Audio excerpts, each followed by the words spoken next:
Catastrophe à Gênes, des funérailles nationales controversées, personnes endeuillées au palais de l'exposition de Gênes. Reuters, Massimo Pinca en Italie, à Gênes, les secours s'affairent toujours dans les décombres du pont Morandi pour tenter de retrouver les 5 personnes encore portées disparues. Toute la classe politique italienne est sur place ce samedi 18 août pour des funérailles nationales.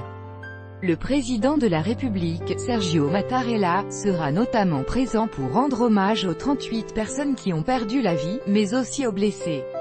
Une cérémonie controversée, à laquelle certaines familles ont refusé de participer.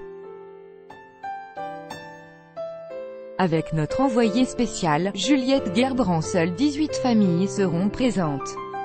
Les obsèques de plusieurs victimes ont déjà été célébrées dans leur ville d'origine. Certaines familles ont exprimé leur colère, elles refusent de servir de faire-valoir aux représentants d'un État qu'elles jugent responsable. On attendait néanmoins beaucoup de monde au palais de l'Exposition, le Palazzo Ducale, ce samedi. Les Génois sont encore sous le choc. Le pont Morandi était devenu indissociable de l'iconographie de la ville. Une ville blessée, coupée en deux, qui s'attend à de gros problèmes de déplacement quand les gens vont rentrer de vacances. Beaucoup de magasins, de lieux publics, seront fermés pendant la cérémonie, et les activités portuaires suspendues. Un match de foot entre les équipes de Gênes a été reporté. Les débuts de l'enquête sur l'effondrement du pont Morandi n'en est qu'à ses débuts. Les débris ont été placés sous séquestre. On sait qu'une piste était évoquée, celle de la rupture des tirants du viaduc sans doute défectueux. Le gouvernement a d'ores et déjà enclenché le retrait de l'exploitation de ce tronçon d'autoroute à la société Autostrade per l'Italia. Les autorités avaient-elles été alertées par d'éventuels risques? L'enquête devra également éclaircir ce point-là, qui fait débat en Italie.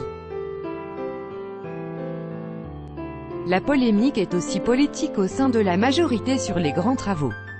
L'opposition demande quant à elle une enquête parlementaire. On a également tendu entre Bruxelles et Rome, qui dénonce le fonctionnement de l'Union européenne. Alors certes, le gouvernement agit. Il a annoncé de nombreuses mesures pour accélérer le retour à la normale, mais il fait feu de tous bois sur un ton souvent agressif, alors que l'ambiance, on l'a compris, est loin d'être sereine. Ce qui ajoute encore à la tristesse et à l'amertume de certains des habitants de la ville. Il est impossible d'expliquer qu'un viaduc puisse s'écrouler. Le président de la région Ligurie 18/8/2018 par Juliette Gerbrand. La réaction de Giovanni Totti, écoutée à la une de la revue de presse, Gênes à l'heure du deuil et de l'indignation.